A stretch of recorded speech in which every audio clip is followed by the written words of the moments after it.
અખંડ આદિવાસી યુવા charitable trust દ્વારા અનેકવાર સેવાકીય પ્રવૃત્તિઓ દ્વારા સેવા કાર્ય કરવામાં આવે છે, જે અંતર્ગત ભરૂચના નીલકંઠ ઉપવન હોલ ખાતે બાળકોને શૈક્ષણિક નોટબુક વિતરણ કરી બાળકોને ભવિષ્યમાં મદદરૂપ થવા પ્રયાસ કરવામાં આવ્યો હતો। આ કાર્યક્રમમાં બાળકો તથા સંસ્થાના ટ્રસ્ટીઓ ઉપસ્થિત રહ્યા હતા। આ પ્રસંગે સંસ્થાના ટ્રસ્ટીઓ દ્વારા કાર્યક્રમમાં મદદરૂપ થનાર દાતાઓ, જગ્યા આપનાર તથા કાર્યક્રમને સફળ બનાવનાર તમામનો દિલથી આભાર માન્યો હતો।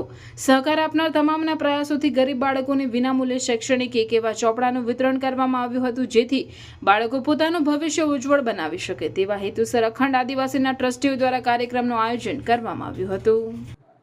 16/6/2024 રોજ અખંડ આદિવાસી યુવા ચેરિટેબલ ટ્રસ્ટ દ્વારા વિનામૂલ્ય નોટ વિતરણનો કાર્યક્રમ રાખ્યો હતો અને એ કાર્યક્રમ અમારો સક્સેસફુલ ગયો। ખૂબ મોટી સંખ્યામાં સર્વ સમાજના છોકરાઓ આવ્યા હતા અને ખૂબ મોટો લાભ લીધો અને અમારા જે ટ્રસ્ટીઓનો બી ખૂબ મહેનત કરી અને ખૂબ મોટી સંખ્યામાં હાજર રહ્યા એ બદલ મીડિયાનો અને બધાનો અમે ખૂબ ખૂબ આભાર માનીએ છીએ। જય આદિવાસી, જય જવાન।